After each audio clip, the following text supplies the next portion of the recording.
Halo semua, senang jumpa lagi di Nyambung, program podcast di Spotify dan YouTube yang membuatmu paham dan terhubung dengan isu-isu penting di sekeliling kita. Bersama saya Dina Praptora Harja dan co-host saya Nadila Amani. Halo Nadila, apa kabar? Halo Bu Dina, kabarku baik.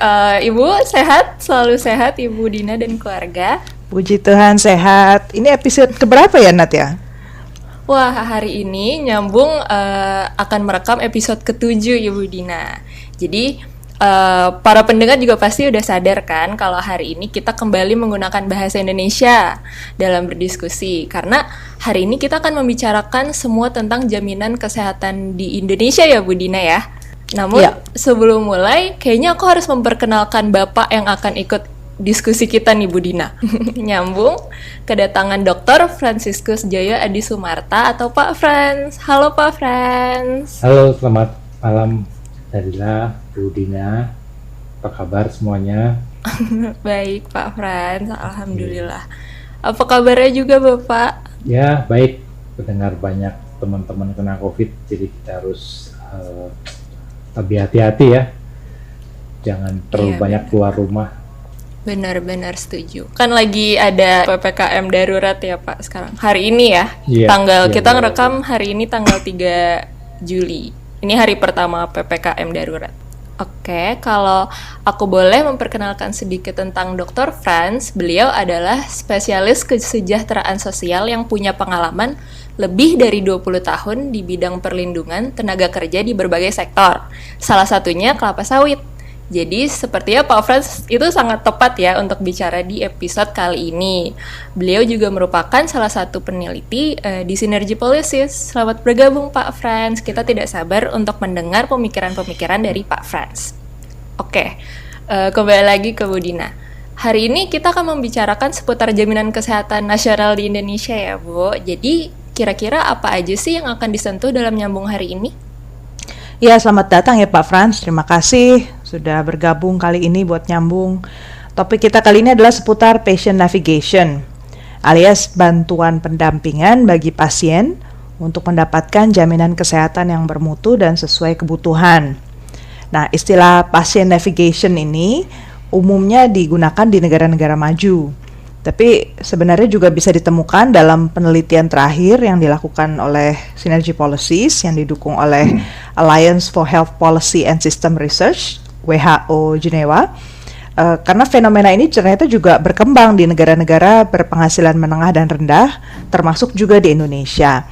Nah, kali ini kita mau coba gali lebih dalam ya fakta di lapangan, seperti apa, konsekuensinya buat Indonesia juga seperti apa, khususnya dalam konteks jaminan kesehatan nasional atau JKN, maupun dalam situasi pandemi COVID yang kita alami belakangan ini.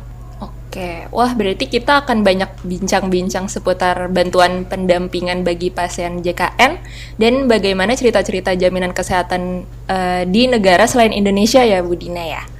Apakah diskusi ini terkait ya Bu Dina dengan perbincangan kita yang lalu dengan Pak Timbul di episode keempat? Kan kita bicarain jaminan sosial juga tuh waktu itu. Pak Timbul itu salah satu pelakunya. Nah, Pak Frans ini yang selama ini mengikuti gerak-gerik orang-orang seperti Pak Timbul, dan kapan-kapan nanti kita undang juga patient navigator dari wilayah lain di Indonesia ya.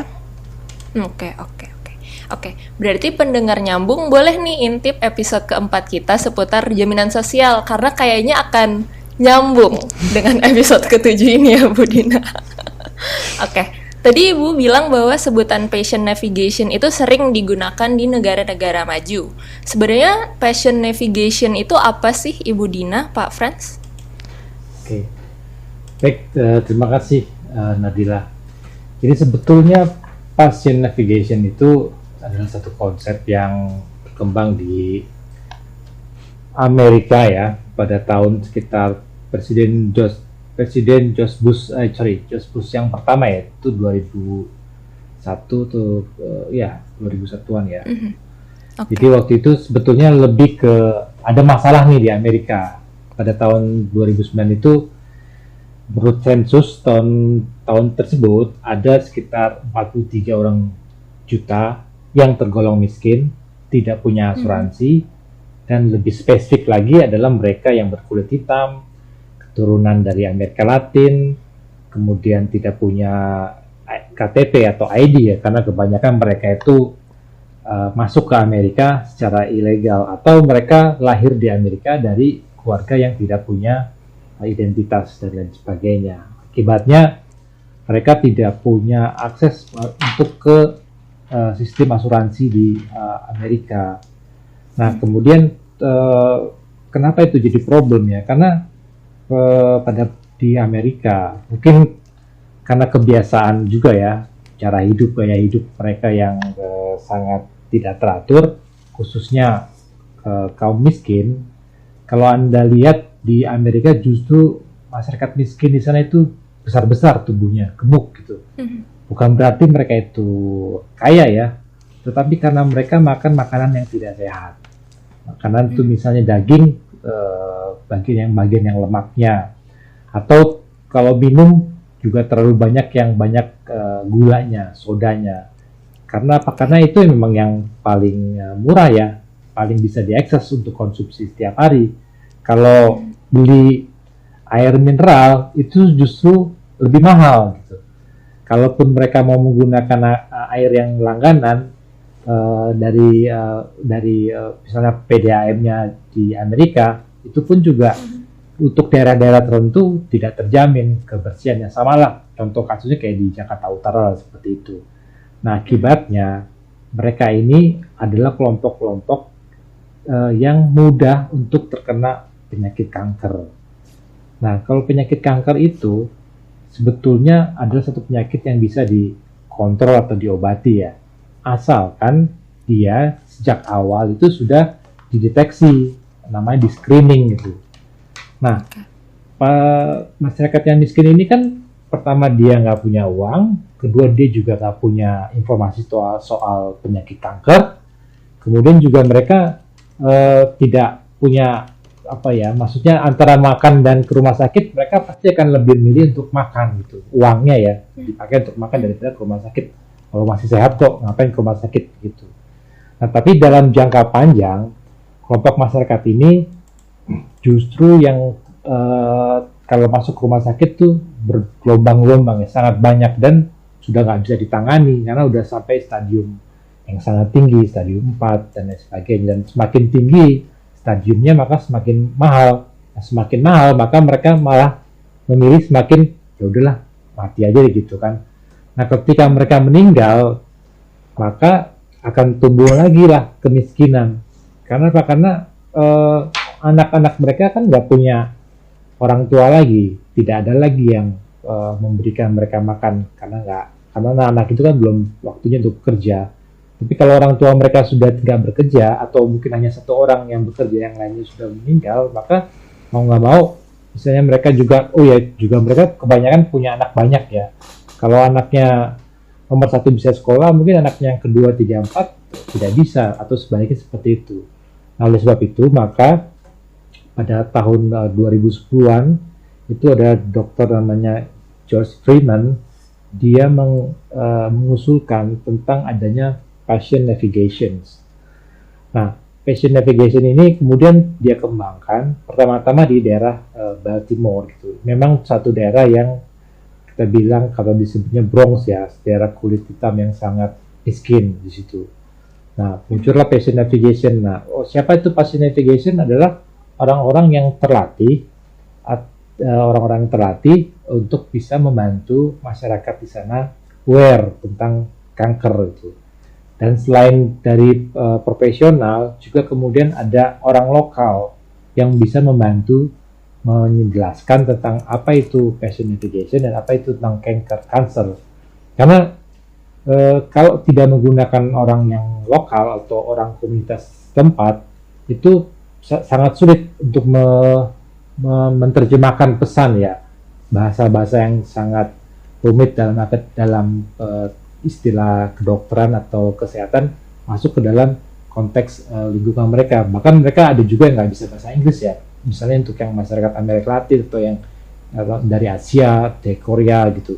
Jadi dibutuhkan namanya orang yang dari konteks lokal membantu membantu men-screening masyarakat untuk melakukan cek kesehatan. Mungkin itu kalau latar belakangnya ya.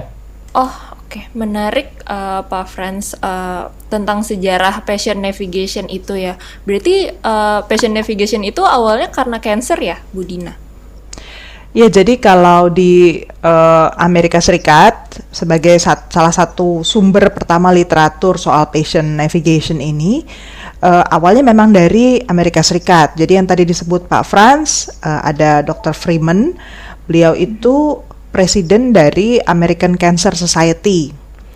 Nah, tahun 89 sebenarnya itu awal mulanya dia mulai dipanggil nih untuk melakukan dengar pendapat di seluruh parlemen lokal ya di Amerika Serikat. Di situ dia memberikan berbagai macam testimoni tentang kehidupan orang miskin yang kebetulan didiagnosa punya kanker. Jadi di situ intinya betul orang miskin itu punya tantangan yang lebih besar, punya hambatan yang lebih tinggi ketika mereka didiagnosa kanker. Selain karena mereka juga akan lebih cenderung terlambat di diagnosanya, sehingga tahapan untuk penyembuhan itu juga lebih sulit, jadi lebih fatal gitu ya. Keluarganya juga pada akhirnya akan terhambat nih untuk membantu si pasien, karena seringkali mereka juga nggak paham tentang sistem asuransi, sistem kesehatan di Amerika Serikat, dan rata-rata dari orang miskin, nggak cuma di Indonesia berarti ya, tapi juga di berbagai negara maju itu masih mengalami masalah, mereka terlempar dari sistem jaminan kesehatan mereka. Jadi memang kenyataannya ya, di mana-mana sistem jaminan sosial itu ternyata cukup rumit ya buat orang-orang yang kesehariannya itu termasuk miskin dan kurang terdidik. Dan yang menarik di sini adalah negara sebesar Amerika Serikat, sekaya Amerika Serikat, itu juga ternyata harus punya sistem bantuan juga untuk pasien-pasien mereka, karena kalau sekedar diselenggarakan saja satu program jaminan kesehatan, tetap saja belum tentu menyentuh masyarakat yang membutuhkan. Saya kira itu poin yang penting di sini di dalam konteks patient navigation. Yang saya maksud miskin ini adalah kelompok masyarakat yang kurang mampu ya secara sosial ekonomi, tentu saja relatif dengan tingkatan di masyarakat di mana dia berada. Baik, jadi patient navigation itu kemudian dia ternyata berhasil ya di Amerika. Kemudian ketika berhasil nanti ternyata kelompok masyarakat yang tidak mampu yang kemudian dibantu untuk masuk ke dalam sistem navigasi kesehatan kanker di Amerika itu semakin lama semakin banyak. Artinya semakin terdeteksi berapa jumlah orang miskin di Amerika yang ternyata punya kanker, dan kemudian mereka dibantu untuk mulai melakukan tes-tes tertentu, khususnya perempuan ya, kanker rahim dan kanker payudara dan lain sebagainya, itu dibimbing terus. Nah, untuk mereka yang sudah kena kanker tapi stadiumnya belum terlalu tinggi, maka mereka juga dibantu selain mendapatkan perawatan yang timely, maksudnya perawatan yang memang sudah waktunya harus diberikan, tapi juga dibantu untuk mendapatkan asuransi, karena mereka kebanyakan tidak punya asuransi. Nah, kenapa ya kok bisa berkembang? Sebetulnya tidak lain karena ada satu yayasan kanker di Amerika yang memang punya dana besar. Yayasan kanker ini termasuk yayasan yang sangat aktif, yang mereka menerima banyak dana dari selebritis. Itu kemudian mereka menyalurkan ke rumah sakit, tapi dengan syarat bahwa kalau Anda mau menerima bantuan dari kami, Anda harus menyediakan yang namanya patient navigation gitu. Nah, setelah itu makin berkembang, makin kompleks, makin terspesialis justru. Jadi patient navigation itu bisa dibagi menjadi tiga kelompok ya.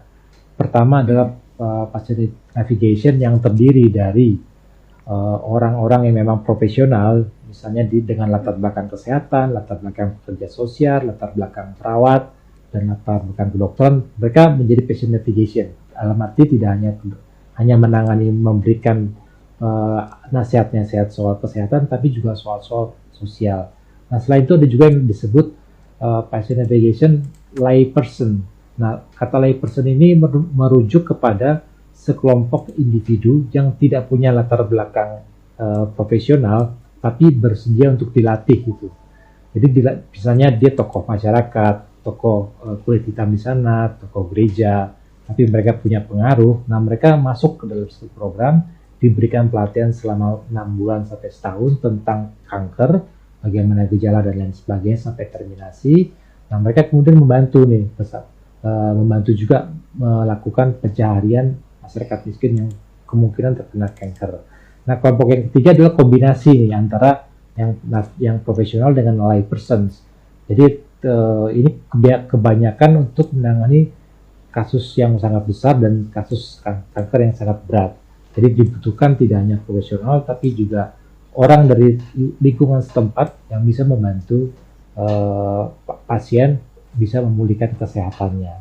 Nah, setelah dari kanker, mulailah berkembang ke segala penyakit seperti HIV, kemudian ke thalassemia, leukemia, dan lain sebagainya. Nah, sekali lagi, perkembangan patient navigation itu tidak bisa lepas dari dukungan dana, baik dari dana dari swasta ataupun dana dari pemerintah.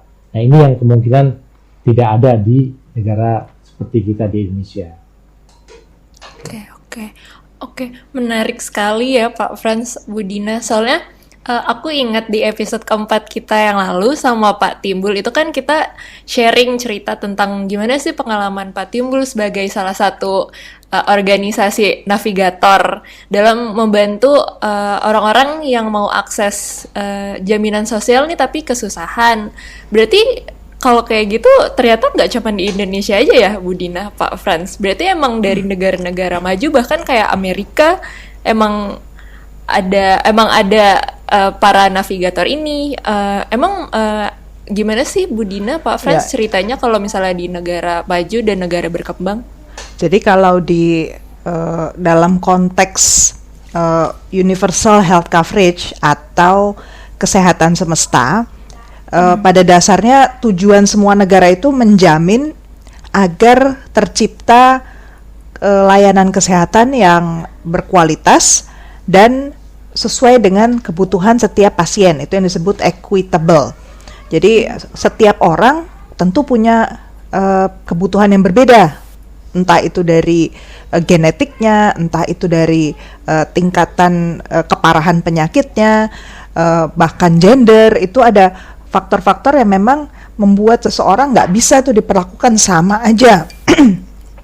Tiap orang punya kebutuhan yang berbeda gitu. Makanya sistem itu pun dari waktu ke waktu harus dibuat lebih sensitif agar walaupun niatnya itu jaminan kesehatan semesta buat semua orang, tetapi berdasarkan situasi khusus dari setiap jenis penyakit, intinya harus dipastikan jaminan kesehatan itu menyembuhkan. Dan kalau di Amerika Serikat, gambar besarnya tadi dari yang diceritakan Pak Frans, intinya agar terjadi cost effectiveness, jadi supaya pembiayaannya itu betul-betul bermanfaat ya untuk penyembuhan orang-orang tersebut. Dari deteksi awal bisa lebih dilakukan, harapannya tingkat kesembuhannya juga lebih baik dan orang bisa menavigasi sistem jaminan di Amerika Serikat, jaminan kesehatan di Amerika Serikat dengan lebih baik. Nah, hal seperti ini nih yang tadi sempat juga disinggung Pak Frans, mungkin saya perdalam di sini untuk yang lay navigation ya, atau sistem pendampingan tapi yang dilakukan oleh orang-orang biasa tanpa background kesehatan. Jadi kalau di Amerika Serikat tadi gerakannya itu adalah untuk mengumpulkan orang-orang yang punya keahlian di bidang medis untuk membantu pasien-pasien. Makanya dia bisa spesifik. Akhirnya ada pasien kanker kolon, kanker usus, kanker payudara sendiri, kanker yang lain. Itu bahkan ada spesialisasinya seperti itu. Nah, kalau di negara berkembang konteksnya kan lebih berbeda ya, karena penanggung jawab dari program-program jaminan sosial itu sangat berat bobotnya di negara. Jadi perhatian program-program jaminan kesehatan di negara berkembang itu pada negaranya. Negara udah cukup belum sih mengalokasikan anggaran, sudah efektif belum sih dananya itu turun di tempat yang seharusnya. Jadi fokus perhatiannya itu lebih pada governance-nya ya, pada tata kelola uangnya, pada pelakunya gitu. Jadi kalau di negara berkembang akhirnya muncul kegiatan yang disebut lay navigation. Lay navigation nanti Pak Frans bisa cerita lebih detail ya dalam konteks kesejahteraan sosial. Tapi di saya itu yang saya pahami di situ karena kegiatannya itu dilakukan oleh orang-orang yang tidak punya latihan khusus sebagai orang medis, tetapi mereka punya keprihatinan untuk berusaha membuat sistem itu lebih bermanfaat, lebih bermutu juga layanannya dari segi tata kelolanya gitu. Jadi muncul kalau di negara-negara berkembang itu gerakan yang bersumber dari inisiatif masyarakat. Jadi community based gitu ya, gerakan patient navigation-nya itu ada. Cuman ya kalau di negara-negara semacam Afrika ya itu biasanya diindus atau induksi dimunculkan karena ada donor yang masuk ke satu tempat sehingga mereka bisa merekrut orang-orang lokal menjadi tenaga yang kemudian memantau puskesmas mereka. Datang nggak dokternya hari ini gitu kan, dokternya ngasih obat yang sesuai atau enggak, itu bisa dipantau, dimonitor, dilaporkan, sehingga kalau muncul fakta bahwa ternyata tidak berjalan sebagaimana mestinya, nanti mereka bisa melakukan advokasi ke pemerintah pusatnya dan mengusulkan sejumlah solusi, misalnya mobilisasi uang lebih buat daerah tertentu dan seterusnya. Jadi di Indonesia kalau dalam kasus penelitian kita, nah ini pentingnya makanya WHO sepertinya kemudian melihat ya di tataran negara maju maupun berkembang, jaminan kesehatan nasional walaupun sudah dibuatkan asuransi sosialnya pun tetap harus ada pendampingan. Nah yang ada di Indonesia itu wujudnya adalah layperson navigation tadi, navigasi oleh orang-orang yang sebenarnya tidak terlatih secara medis, tetapi mereka menyediakan, yang kami temukan ya dalam studi kami, mereka menyediakan informasi tentang cara-cara pasien itu bisa mengartikulasikan kebutuhannya, karena sejumlah orang memang kesulitan ya menyampaikan mereka sebenarnya sudah di tahap apa ini, kira-kira penyakitnya, sudah berapa lama merasakan kurang enak badan di bagian mana, sehingga mereka bisa melakukan penjelasan yang lebih detail lah ya pada si ahli kesehatannya. Kemudian yang kedua, navigator di Indonesia itu juga membantu pasien untuk mendampingi pasien, khususnya mereka yang kurang mampu tadi, untuk mendapatkan dokumen-dokumen yang dibutuhkan, karena sama sih sebenarnya di negara manapun, termasuk di negara maju, verifikasi data pasien itu penting sekali kan.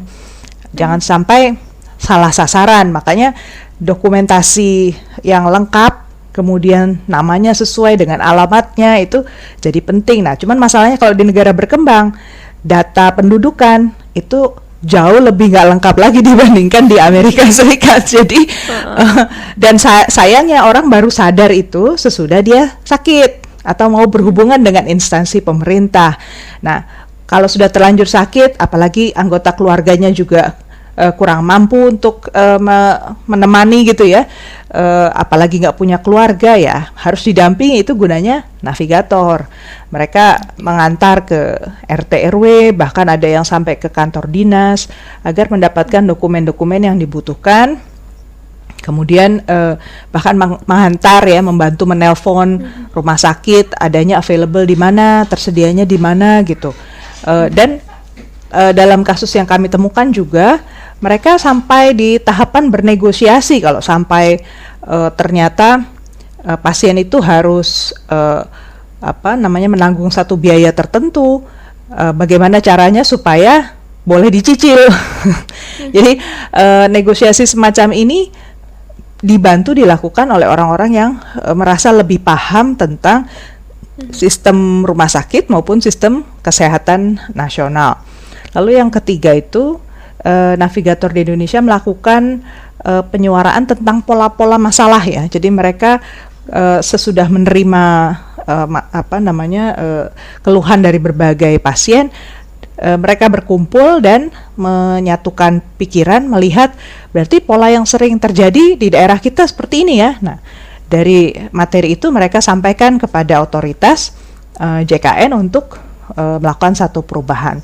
Dan yang nggak ada di negara lain, yang keempat ini, fungsi keempat, yaitu di Indonesia itu ada kemampuan walaupun terbatas di level lokal untuk menegakkan sanksi pada fasilitas-fasilitas kesehatan yang dianggap kurang memperhatikan orang miskin atau melanggar aturan.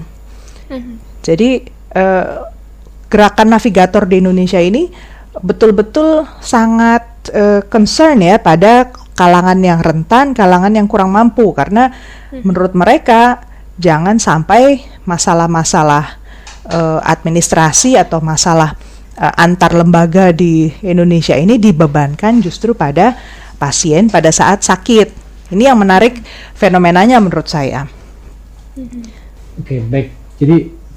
Jadi seperti yang Ibu Dina tadi katakan ya, patient navigation itu secara sederhana itu pertama tugasnya itu mereduksi health barrier ya. Health barrier itu hambatan-hambatan apa sih yang dihadapi oleh pasien ketika mereka mau mengakses sistem jaminan kesehatan gitu. Kayak misalnya hambatannya KTP, tadi sudah disebutkan KTP, kemudian komunikasi, atau dia nggak punya uang dan lain sebagainya. Tapi juga itu satu, kemudian juga ada yang disebut social determinant health. Apa itu artinya? Itu artinya satu kelompok masyarakat yang secara sosial sudah mengalami diskriminasi. Misalnya apa? Misalnya kelompok-kelompok yang tinggal di daerah dekat industri, itu kan dia terkena polusi ya, atau daerah-daerah yang di dekat lalu lintas karena dia menghirup terlalu banyak polusi dari transportasi, maka mereka kena kanker gitu. Nah, itu yang disebut social determinant health, dan itu berbeda-beda setiap negara. Tapi juga satu catatan yang saya mau katakan bahwa patient navigation secara konsep sebetulnya sudah dikenal.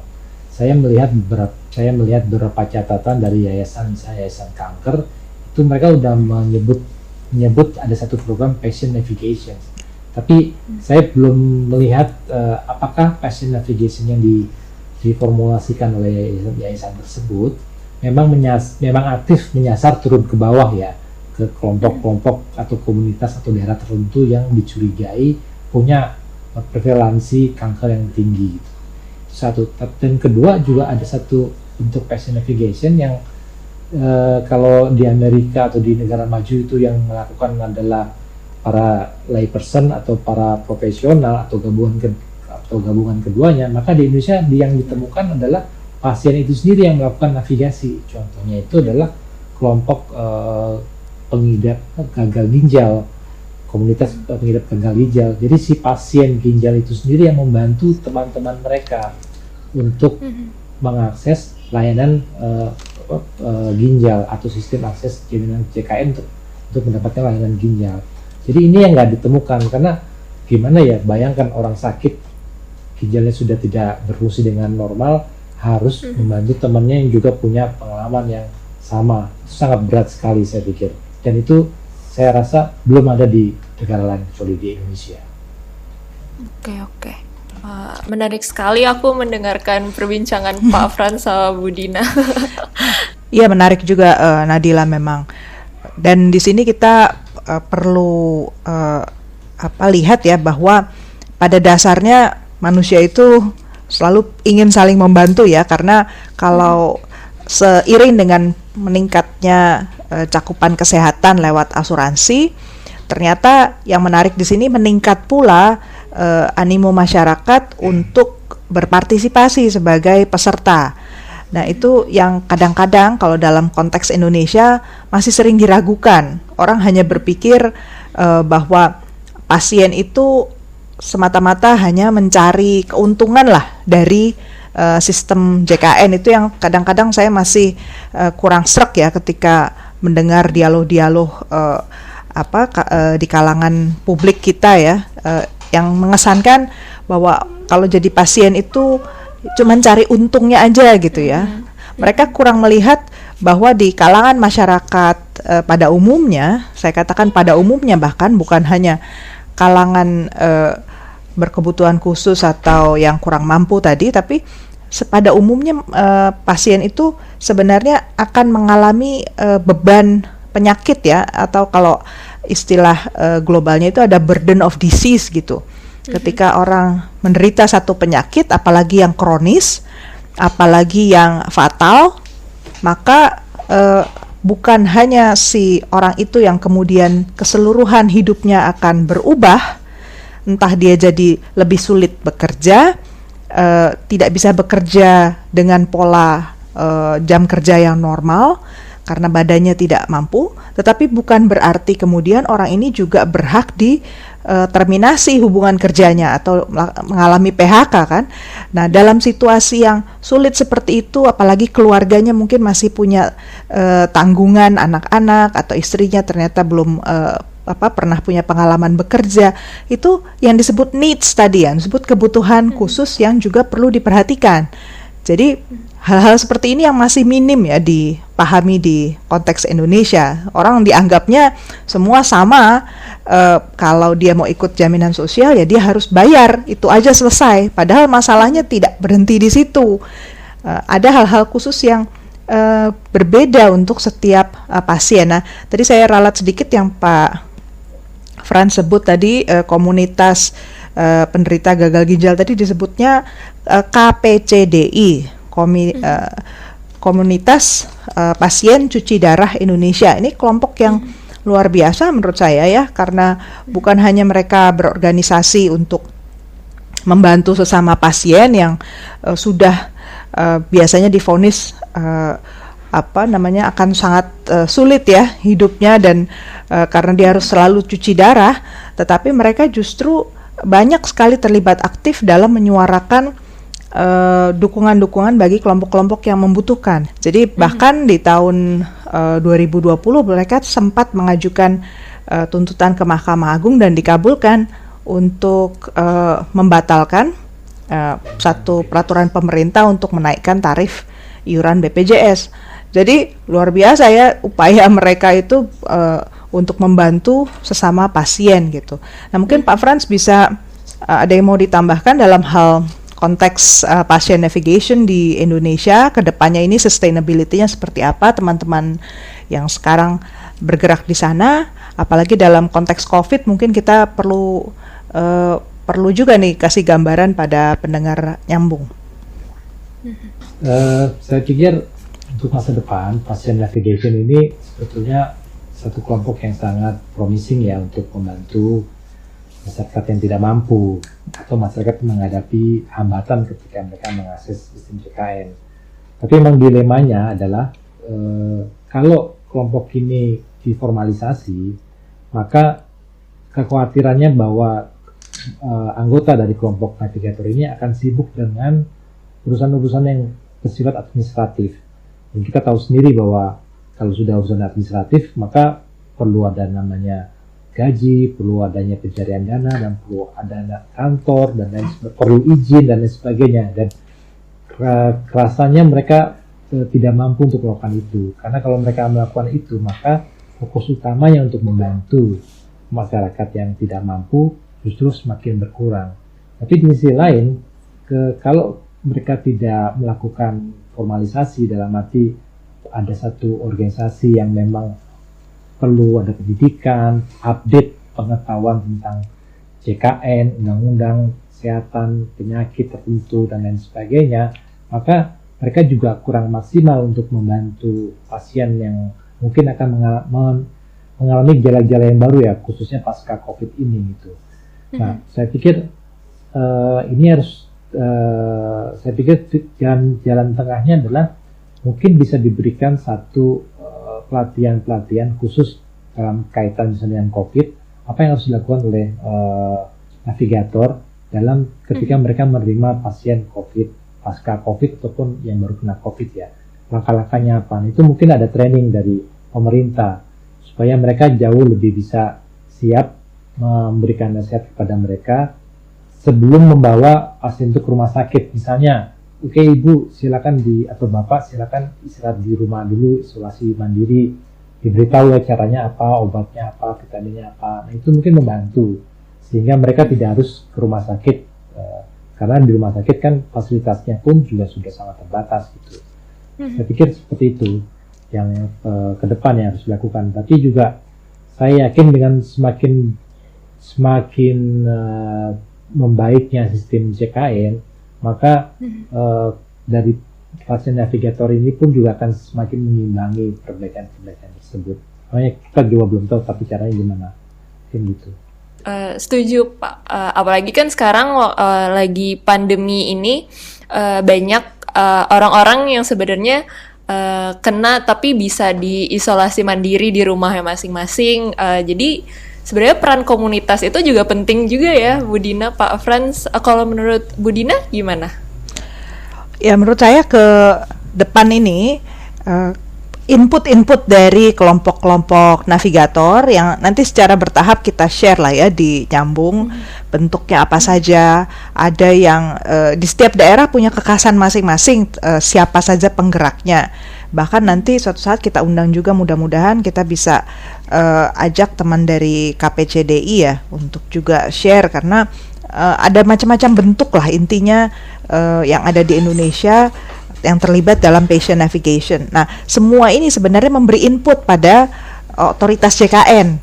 Jadi kalau saya pikir alih-alih berpikir untuk membuat ini sebagai satu hal yang terlembagakan, kemudian diformalisasi gitu, memang pada saat ini jauh lebih baik masukan-masukan dari mereka itu dilihat polanya dan diperbaiki administrasi kependudukan kita, administrasi sistem JKN-nya, agar jangan sampailah ada penyamarataan pasien yang batuk pilek biasa atau sakit-sakit yang hanya perlu rawat jalan disamakan dengan pasien yang kronis yang harus bolak-balik setiap saat, setiap waktu memang harus minum obat, dengan pasien yang sudah terminal ya, sudah betul-betul sudah nggak mampu berdiri, udah nggak mampu nunggu lama-lama, itu diperlakukan sama, harus antre, harus setor muka sebelum bisa dapat layanan. Itu menurut saya betul-betul nggak bisa diterima terus begitu sepanjang waktu. Jadi harus ada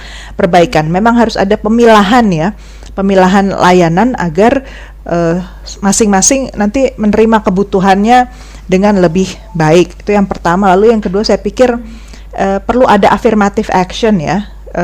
Tidak semua daerah di Indonesia ini punya inisiatif patient navigation seperti yang ada di Jakarta atau daerah Pulau Jawa pada umumnya ya. Di daerah-daerah yang sebenarnya juga bukan berarti nggak ada masalah kesehatan, di pulau-pulau, di perbatasan, mereka itu membutuhkan bantuan yang sama, pendampingan yang sama, tapi nggak ada kelompok-kelompok masyarakat yang bergerak dan paham soal itu. Nah, tapi kan kembali ini artinya input buat pemerintah, berarti di daerah-daerah seperti itu butuh ditempatkan petugas-petugas JKN, petugas BPJS ya, bekerja sama dengan masyarakat mungkin bisa, atau memang khusus petugas JKN yang terlatih di situ menangkap pola-polanya, kemudian hadir di tengah masyarakat, orang boleh datang ke dia, tanya, minta tolong, sehingga kalau sampai ada masalah administrasi diselesaikannya di situ gitu. Jangan kembali lagi dipulangkan pada masyarakatnya, orang itu harus perbaiki data dulu baru bisa disembuhkan penyakitnya ya, keburu makin parah penyakitnya kan. Jadi dan saat COVID ini sebenarnya menurut saya satu hal yang mau saya tambahkan dari pernyataan Pak Frans, yang harus digiatkan itu pencegahan. Jadi bagaimana program-program pencegahan itu bisa diintegrasikan dengan lebih baik dalam program JKN, Jaminan Kesehatan Nasional, sehingga para navigator, kemudian juga para tenaga-tenaga kesehatan ini punya pesan yang sama gitu ya, terkait cara-cara mencegah COVID yang lebih baik, Kalau ya bukan sekedar hanya 5M atau 6M atau nanti jadi 7M atau 8M ya. Tapi lebih pada situasi misalnya lingkungan tempat mereka tinggal, berarti harus seperti apa, diminimalisir agar tidak mudah terjadi penularan gitu kan. Kalau cuman bilang jarak 2 meter, lah kalau rumahnya cuman ukuran 3x3 gimana gitu kan. Jarak sama tetangga itu nggak ada halaman terpisah gimana gitu. Jadi bicara tuh harus konkret gitu ya dalam situasi yang ada di masyarakat. Kalau itu sampai suasananya memang nggak bisa jaga jarak sama sekali, bagaimana mencegah agar RT yang lain nggak sampai tertular, misalnya kayak gitu kan. Jadi perlu ada terobosan-terobosan dan itu harus duduk bersama dengan para epidemiolog, para ahli kesehatan masyarakat, juga para navigator, supaya kemudian pesannya ini meluas gitu loh di semua daerah, dan orientasinya jangan cuman treatment tetapi juga pencegahan. Nah, itu kalau menurut saya yang juga perlu diperhatikan, Nadila. Menarik ya topik kita hari ini, mudah-mudahan berguna ya buat teman-teman terutama yang studi S2, S3 soal jaminan kesehatan, epidemiologi juga atau sejumlah jaringan saya yang memang bekerja juga di instansi pemerintah dan berusaha untuk terus memperbaiki sistem. Mudah-mudahan bermanfaat buat Anda semua ya. Iya, semoga bermanfaat. Soalnya diskusi hari ini menarik banget sih Bu Dina. Apalagi kalau misalnya tadi yang Bu Dina dan Pak Frans bilang kan berarti navigator ini sebenarnya bisa dijadikan alat untuk input buat pemerintah ya Bu Dina, untuk improve pelayanan kepada masyarakat, untuk minta masukan. Sebenarnya nih setiap daerah tuh nggak perlunya keadilan sesuai dengan kebutuhan masing-masing, bukannya disamaratakan. Seperti itu ya Bu Dina ya. Betul sekali. Kita terima kasih pada Pak Frans yang sudah hadir dalam episode Nyambung kali ini. Mudah-mudahan lain waktu kita bisa ketemu lagi Pak Frans. Terima kasih. Terima kasih Pak Frans. Terima kasih Bu Dina, Mbak Nadila. Saya pikir diskusi kita memang menarik ya, karena juga satu hal yang menurut saya penting kenapa Pasien Navigation hadir di Indonesia, karena Indonesia itu heterogen, beraneka macam agama, suku dan budaya, sehingga dibutuhkan orang-orang yang memang memahami satu persatu komunitas tersebut ya. Beda dengan negara Eropa yang mungkin hanya satu homogen ya, dari jenis agamanya atau asal usulnya dan lain sebagainya. Oke, terima kasih atas undangannya. Semoga nanti saya bisa berbicara lagi dalam diskusi yang menarik ini. Terima kasih. Wah, terima kasih Pak Frans. Semoga bisa kita undang lagi Pak Frans. Jangan lupa like podcast ini kalau kalian menikmati diskusinya, komen apabila kalian punya pertanyaan atau pendapat, dan subscribe agar kalian tidak ketinggalan episode nyambung setiap minggunya.